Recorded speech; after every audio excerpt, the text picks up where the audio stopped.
Welcome to study for learn. আজকে আমি তোমাদের সাথে আকাশের সাতটি তারা নামক যে কবিতাটা রয়েছে কবি জীবনানন্দ দাশের লেখা, সেই কবিতাটা সরলার্থ নিয়ে আলোচনা করব। এই কবিতাটার সরলার্থ আলোচনায় আসার আগে প্রথমেই যে জিনিসটা আমাদেরকে জেনে রাখতে হয় সেটা হলো এই কবিতাটা কোথা থেকে নেওয়া হয়েছে। এই কবিতাটা মনে রাখবে নেওয়া হয়েছে কবি জীবনানন্দ দাশের লেখা রূপসী বাংলা নামক কাব্যগ্রন্থ থেকে। রূপসী বাংলা কাব্যগ্রন্থের ৬ নম্বর কবিতা হলো এই আকাশে সাতটি তারা। এটা হলো এই কবিতার উৎস। এরপরে আমাদেরকে অল্প বিস্তর জানতে হয় কবি জীবনানন্দ দাশের ব্যাপারে। এই কবি জীবনানন্দ দাশ কবে জন্মগ্রহণ করেন, কোথায় জন্মগ্রহণ করেন, আর এনার রচনার মূল বিষয়বস্তু কী, ছোটোখাটো এই জিনিসগুলো আমাদেরকে এখানে জানতে হবে। তো জীবনানন্দ দাশের জন্ম হয়েছিল 1899 খ্রিস্টাব্দের 18 ফেব্রুয়ারি বর্তমান বাংলাদেশে বরিশাল শহরে। আর তিনি মারা যান 1954 খ্রিস্টাব্দে। এই 54 খ্রিস্টাব্দে মারা যাওয়ার ঠিক 3 বছর পরই তার এই কবিতাটা প্রকাশিত হয়। কবি জীবনানন্দ দাশের বিষয়ে এই পার্টিকুলার জিনিসটা খুব ইম্পর্টেন্ট এই রচনাটার সাপেক্ষে বা তার এই সৃষ্টির সাপেক্ষে। এবার আমাদেরকে যেটা আরও একটু জানতে হয় সেটা হলো জীবনানন্দ দাশ কেমন ধরনের লেখা লিখতেন। এনাকে কিন্তু পল্লী বাংলার কবিও বলা চলে, কারণ তিনি গ্রাম প্রকৃতি মানে গ্রামের যে প্রকৃতি সেটা নিয়ে কিন্তু সমস্ত কিছু তার রচনা বা তার সৃষ্টি করতেন। তো এই হলো কবি জীবনানন্দ দাশের ব্যাপারে। এবার আরেকটা জিনিস মাথায় রাখবে, কবি জীবনানন্দ দাশ এই কবিতাটা কিন্তু আসলেই লিখেছে গ্রাম বাংলাকেই নিয়ে। তাহলে এই গ্রাম বাংলাকে কীরকমভাবে তিনি মনিয়ার সাথে তুলনা করেছেন, কিভাবে তিনি বটফুলকে এখানে তুলে এনেছেন, মেয়ের সাথে কেশবতী মেয়ের সাথে তুলনা করেছেন, সেটাই কিন্তু এই কবিতাটার আলোচ্য বিষয়। এই কবিতাটার মেন বৈশিষ্ট্য মাথায় রাখবে, গ্রাম বাংলার বিভিন্ন ছোটোখাটো জিনিস, যেমন ধরে নাও এখানকার যদি বলি গ্রাম বাংলা বললেই আমাদের চোখের সামনে ভেসে আসবে প্রথমে খোলা মাঠ, তাই না, ফুল ফল, তারপরে নদী, এই সমস্ত জিনিসই তো আসবে। তো এই সমস্ত জিনিসগুলোই কিন্তু এখানে আলোচনা করেছেন কবি স্বয়ং। এরপরে আমাদেরকে এই কবিতাটার লাইন বাই লাইন জেনে নিতে হবে। তো চলো তোমাদের সাথে কবিতাটার লাইন বাই লাইন আলোচনা করা যাক। এই কবিতার প্রথম লাইনটায় কি আছে দেখে নাও। এই সাইডে আকাশের সাতটি তারা যখন উঠেছে ফুটে এই ঘাসে আমি বসে থাকি, এটাই হলো প্রথম লাইন। এবার এই লাইনে কবি কি বলেছেন সেটাই তোমাদের সাথে আমি আলোচনা করব। ব্যাকগ্রাউন্ডটাকে প্লিজ ইগনোর করো, একটু ছায়া পড়ছে, তো আশা করি তোমাদের কোনো অসুবিধা হবে না, তোমরা একটু ম্যানেজ করে নিও। তো চলো এই লাইনটার মানে আমরা আলোচনা করছি।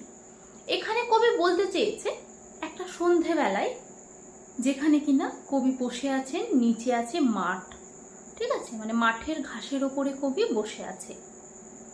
এবার সাতটি তারা বলতে এখানে বোঝাতে চাওয়া হয়েছে সপ্তর্ষি মণ্ডলকে। এবার এই সপ্তর্ষি মণ্ডল মানে হচ্ছে সাতটি তারার সমষ্টি। এই সাতটি তারারও নাম আছে, কি কি সেই নাম চলো দেখে নেওয়া যাক। এই সাতটার নাম হলো ক্রতু, পুলহ, পুলস্ত, বশিষ্ঠ, অত্রি, অঙ্গিরা ও মরিচ। এই সাতটা তারা, আর এই সাতটা তারাই হলো সাতটা ঋষির নাম, এটা মনে রাখবে। তাহলে এই সপ্তর্ষি মণ্ডল মানে বা সাতটি তারা মানে এখানে কবি কিন্তু গ্রাম বাংলারই কথা, যেখান থেকে বসলে গ্রাম বাংলায় যদি মাঠের নিচে বসা যায় তাহলে দেখবে আকাশটাকে খোলামেলা দেখতে পাওয়া যায়। তো এখানে কবি গ্রাম বাংলার প্রকৃতির একটা অপরূপ সৌন্দর্যের কথা আলোচনা করেছে। এই সৌন্দর্যটাকে কবি উপভোগ করছেন। এর পরের লাইন আছে, কামরাগার লাল মেঘ যেন মৃত মণিয়ার মতো গঙ্গাসাগরের জলে ডুবিয়ে গেছে, আসিয়াছে শান্ত অনুগত। এই লাইনটার সহজ সরল অর্থ এখানে কবি যেটা বোঝাতে চেয়েছেন সেটা হলো, দেখো মণিয়া কথাটা কিন্তু অ্যাকচুয়ালি আমরা ভাববো এটা পাখির নাম, কিন্তু না, আসলে এটা একটা ল্যাটিন শব্দ। এই মণিয়া হলো একটা কন্যা, একটা কন্যাকে মণিয়া বলা হচ্ছে, যেটা বাংলাদেশেও বলা হয়। এই কন্যাই গঙ্গাসাগরের জলে ডুবে গেছে। মাথায় রাখবে কবি কিন্তু সেই সময়কার মানুষ যেখানে কুসংস্কার ছিল, যদি কোনো সন্তান জন্ম নিত তাকে কিন্তু গঙ্গাসাগরের জলে বিসর্জন দেওয়া হতো। এখানে কিন্তু কবি এই মণিয়া মানে একটা শিশু কন্যাকে গঙ্গাসাগরের জলে ভাসিয়ে দেওয়ার বা ডুবিয়ে দেওয়ার কথাই কিন্তু বলেছেন। আশা করি এটা বুঝতে পেরেছ। তাহলে এর পরের তিনটে লাইন আলোচনা করব। কি আছে তিনটে লাইন, চলো দেখে নেওয়া যাক। বাংলার নীল সন্ধ্যা কেশবতী কন্যা যেন এসেছে আকাশে, আমার চোখের পরে আমার মুখের পরে চুল তার ভাসে, পৃথিবীর কোনো পথ এ কন্যারে দেখেনি কো, দেখে নাই অত। এই তিনটে লাইনের মানে কবি এখানে বোঝাতে যেটা চেয়েছেন সেটা হলো, এখানে কবি সন্ধেবেলাটাকে একটা নারীর সাথে তুলনা করছে। যেই নারীর কালো চুল এখানে সন্ধ্যার যেই অন্ধকারত্বটা রয়েছে সেটাকে প্রকাশ করছে। তাহলে ভাবো একটা সন্ধ্যাকে কত সুন্দরভাবে প্রকাশ করা যায়। একটা নারীর বা একটা স্নেহময়ী যে নারী হয়, সেই স্নেহময়ী নারীর চুলটা কবির চোখে মুখে পড়ছে, মানে সেই যেই অন্ধকারের যেই খেলা চলছে, অপূর্ব লীলা খেলা চলে রাতের বেলাতে, সেই সন্ধ্যার অন্ধকারটাকে কবি বোঝাতে চেয়েছেন কবির ওপরে, কবির চোখে মুখে ভেসে পড়ছে, এটা এখানে বোঝাতে যাওয়া হয়েছে। আবার দেখো, এটা আগের একটা লাইন যেটা আমরা পড়লাম যেখানে মণিয়ার কথা ছিল, সেই মণিয়ারও কথা এখানে অনেকে বলেন তুলে ধরা হয়েছে, কারণ মণিয়াও একটা মেয়ে আর কেশবতী কন্যাও একটা মেয়ে, তাই তো? তো এই জন্য মণিয়াকেও বা মণিয়ার কেশবতী বা কেশ এখানে কিন্তু অন্ধকারের সাথে তুলনা করা হচ্ছে।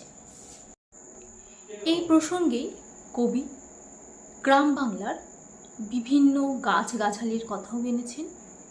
তার পরের দুটো লাইনে কি আছে, তার পরের দুটো লাইন দেখে নাও। অজস্র চুলের চুমা হিজলে কাঠালে জামে ঝরে অবিরত, জানি নাই এত স্নিগ্ধ গন্ধ ঝরে রূপসীর চুলের বিন্যাসে। তাহলে কেশবতী কন্যার চুলের বিন্যাসে এই যেই গাছপালাগুলো, যেমন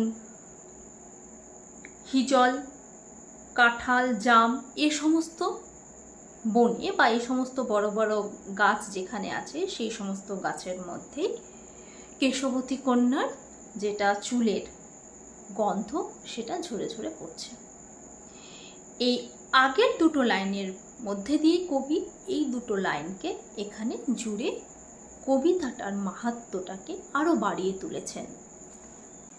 এর পরের লাইন আছে, পৃথিবীর কোন পথে নরম ধানের গন্ধ কলমির ঘ্রাণ, হাঁসের পালক সর পুকুলের জল, চাঁদা সরপুটিদের মৃদু ঘ্রাণ। এর মানে হলো, আমি আগেই বলেছি কবিতার শুরুতে, জীবনানন্দ দাশ হলেন পল্লী বাংলার কবি, তাই পল্লী বাংলার বিভিন্ন জিনিসগুলো, যেমন একাধারে এখানে উল্লেখ আছে যে সমস্ত জিনিস, নরম ধানের গন্ধ, হাঁসের পালকের ভেজা ভেজা ভাব, পুকুরের জল, চাঁদা সরপুটি প্রভৃতি মাছেদের মৃদু গন্ধ, এই সমস্তগুলো কবির নাকে আসছে অনবরত, এটাই এখানে বোঝানো হয়েছে। এর পরে লাইন আছে, কিশোরীর চাল ধোয়া ভিজে হাত শীত হাত খান, কিশোরের পায়ে দলা মুথা ঘাস, লাল লাল বটের ফলের ব্যথিত গন্ধের ক্লান, নীরবতা এরই মাঝে বাংলার প্রাণ। এর মানে হলো কবি এখানে বলতে চেয়েছে যে যেই সময়টার কথা কবি এখানে বলছেন, সেই সময়টাতে কবির কিন্তু মাথায় আছে দ্বিতীয় বিশ্বযুদ্ধের কথা। দ্বিতীয় বিশ্বযুদ্ধের সময় চারিদিকে রক্তারক্তি তাণ্ডবময় পরিস্থিতির সৃষ্টি হয়েছে। তো এই সৃষ্টির এই পরিস্থিতিতে কবি যেখানে কিনা এই লাল লাল বটের ফলের লাল লাল বট ফল এখানে তুলে ধরেছে, লাল মানে এখানে রক্তের রং যেমন লাল হয়, তেমনি লাল রঙের বট ফলটাকে এই রক্তকে তুলনা করার জন্য কিন্তু এই লাল রঙের বট ফুলের কথা এখানে তুলে ধরেছেন। আবার তুলে ধরেছেন কবি যেই মুথা পায়ে, কিশোরের পা দিয়ে চাপা যে একটা দলা পেকে যাওয়া যে ঘাসটা, সেই ঘাসটারও কথা কিন্তু কবি এখানে উল্লেখ করেছেন। আর কিশোরী বলতে এখানে আগেই বলেছি, যেখানে কিনা কবি এখানে একটা কিশোরীকে সবসময় তুলে ধরেছেন, যে কিশোরী কখনো মুনিয়া রূপে, কখনো কেশবতী নারী রূপে। আবার এখানে আবার সেই কন্যায় বা সেই মেয়েটাই তার হাত দিয়ে চাল ধুচ্ছে। তো হাত দিয়ে যদি চাল ধোয়া হয়, হাতে জল লেগে হাত প্রায় শীত শীত ভাব হয়, এটাই এখানে বলা হয়েছে।